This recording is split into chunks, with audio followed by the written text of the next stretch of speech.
ખંભાળિયા નગરપાલિકામાં મતદાન પહેલા જ ભાજપની મોટી જીત। વોર્ડ નંબર 6 માં ભાજપના 4 ઉમેદવારોની પેનલ બિનહરીફ થઈ। ખંભાળિયા નગરપાલિકાના ઇતિહાસમાં પ્રથમ વખત પેનલ બિનહરીફ થઈ।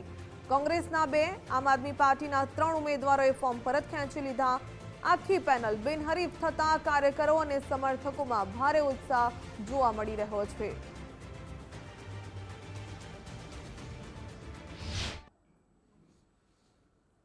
દેવભૂમિ દ્વારકા જિલ્લાના ભાજપ અધ્યક્ષ મયુરભાઈ ગઢવીના માર્ગદર્શન અને શહેર ભાજપના સર્વે આગેવાનો તથા જનતાનો અઠંગ પ્રયાસથી વોર્ડ નંબર 6ના 4 ઉમેદવારો બિનહરીફ થયેલ છે।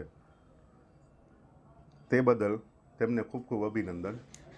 ખંભાળિયા શહેરના ઇતિહાસમાં પ્રથમ વખત કોઈ પણ પેનલ આખી બિનહરીફ થઈ હોય એવું પ્રથમ વખત બનેલ છે। તો આ વિશેષ અવસરે 4 ઉમેદવારોના મીઠા મોઢા કરી અને હર્ષની લાગણી અનુભવું।